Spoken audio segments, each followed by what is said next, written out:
Now I know in part, then I shall know fully, even as I have been fully known. So now faith, hope, and love abide, these three, but the greatest of these is love. That scripture that you guys chose is one of the most poetic and well-known scriptures in the Bible outside of the Psalms. That's why it's chosen for many weddings, including its frequent mention of love. But today, with God's help, we're going to set aside the poetry for just a moment and quickly look at the substance of that passage with 4 keys to a happy marriage that we can pull from this. Number 1, love involves commitment. At the moment, you are both head over heels in love. If not, then heaven help you. But marriage is more than being head over heels in love. Shortly in your vows, I will not ask Brian, are you in love with Emmy? Nor will I ask Brian, do you love Emmy? However, I will ask you, will you love Emmy, or will you love one another?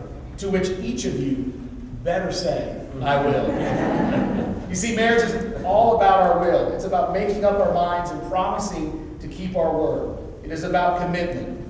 So when you give the rings to one another, each of you will say, I give you this ring as a sign of our commitment to one another.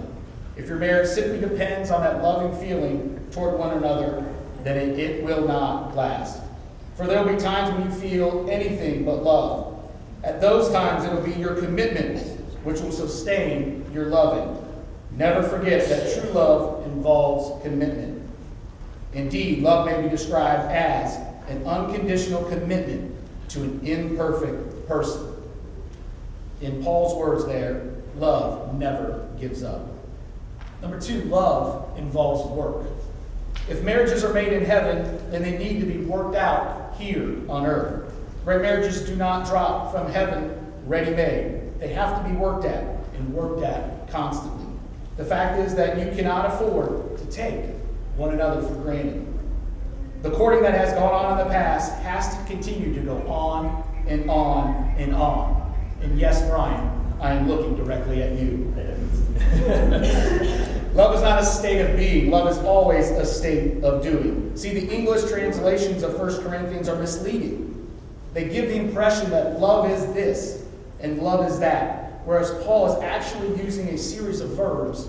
Love works at being patient, works at being kind. Love involves work. Number 3, love involves forgiveness. At the moment, all may be very lovey-dovey between you two, so much that you may be blind to one another's faults. But the day will come when your eyes are open and you will see one another as you actually are, and as we all are, imperfect people. There will be days when you will rub one another the wrong way. You will annoy one another. Of course, again, Brian more than Emmy, I'm sure. What then? The secret, of course, is to forgive. Marriage is, in fact, only 3 parts love and 7 parts forgiveness. A happy marriage is a union of 2 good forgivers. In Paul's words, love does not keep a record of wrongs. And number 4, love involves tolerance. If your marriage is to succeed, then you need to be tolerant of one another by accepting one another as you are. And don't try to change Brian.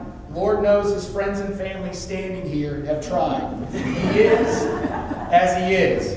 Brian is not made in your image, but in God's image, how God intended him to be.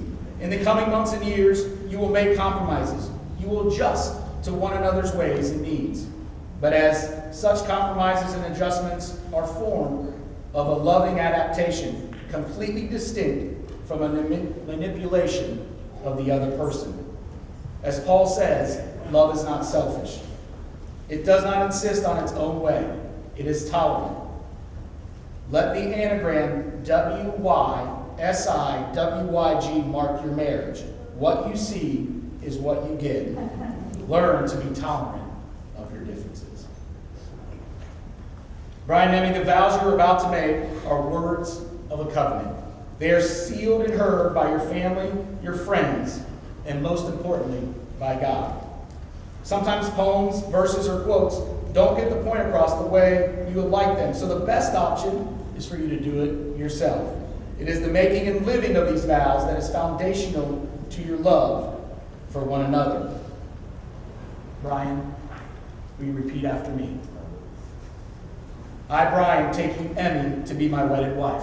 I, Brian, take you to be my wedded wife. And I do promise before God and our loved ones And I do promise before God and my loved ones that I will be your faithful and loving husband all the days of my life. that I will be your faithful and loving husband all the days of my life. I will trust in the strength of our love and commitment. I will trust in the strength of our love and commitment.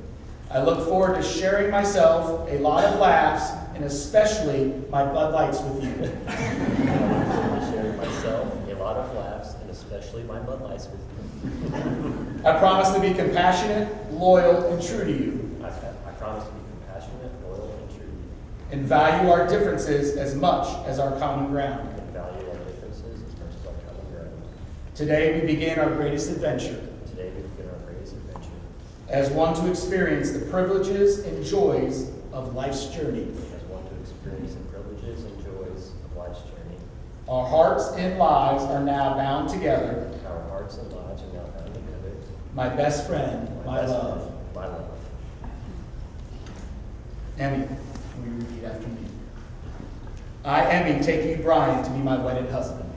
I, Emmy, take you, Brian, to be my wedded husband.